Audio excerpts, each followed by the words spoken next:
So whether you're new to real estate investing or not, you're going to enjoy this video because I put a little different twist to this. If you're not new, you understand the BRRRR method, which is buy, rehab, rent, refinance, and repeat, right? So I want to get into that, but I'm going to explain our little twist to this and some of the inefficiencies that I see some real estate investors make when using the wrong financial product, right?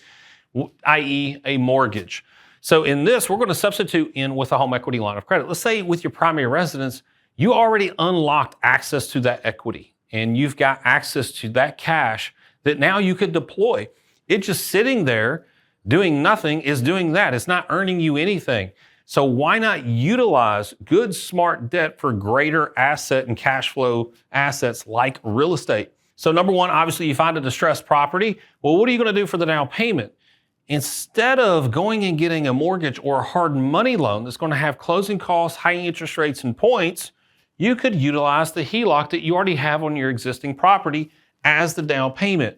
Then also when it comes to rehab, you're going to use that existing HELOC to renovate that property. Or you could even take out a HELOC against that new investment property as well. Have access to even more equity if there is equity in the new property. There may not be just yet because you just bought the property, you haven't rehabbed it yet. But here's a difference between a mortgage and a home equity line of credit. Because in a mortgage, you're going to need to go ahead and determine how much cash you're going to need for the long haul of rehabbing that property. And you're going to take it all out on the front end, which means you're going to have closing costs and interest paid on the entire amount even before you used it. However, with a home equity line of credit, it's a simple interest line of credit. You're only going to pay interest on what you've used, and you're not going to be paying the points or the closing costs that would be associated with a mortgage. So you're going to rehab that property, fix it up, then you're going to rent it out to increase your cash flow.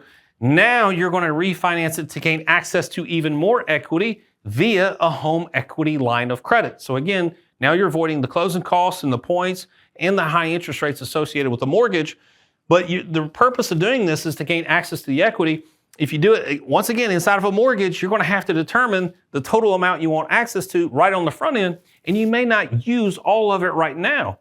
But yet you're going to pay interest on all of it right now. However, with a home equity line of credit, what you use is the only thing you pay interest on. Now you're going to repeat the process, and you could be using the HELOC or the cash extracted out of the home equity line of credit to buy another cash flow asset. So this is the BRRRR method, very familiar with a lot of real estate investors. If you're not, I would definitely research the BRRRR method. But this is just a different twist on it of utilizing a smarter financial tool to reduce your costs on investing in real estate, but also maintain more access to equity along the way so you could buy even more properties. People don't realize this is when I say purchase this property, you could actually purchase this property with a home equity line of credit. So that's something else that's a different twist too. Typically, when you get a mortgage on an investment property, they're going to limit you to about 75% loan to value. However, we know banks that will give you 80% loan to value. So it saves you 5% there, right, of a down payment. Instead of putting 25% down, now you're only putting 20% down. And the more cash you have, the more access to capital you have, the more you can invest. But people don't know that you can actually buy with a home equity line of credit. And I'm not talking about leveraging another property. I'm saying I want to buy that one and I want to put 20% down. And I start off in a HELOC rather than a mortgage. Now, not too advantageous other than the 5%, because at some point you're still going to want to refinance. Now that you've improved the property, you got a renter in there to get access to even more equity. I would encourage you to look at the home equity line of credit. Y'all take care. God bless.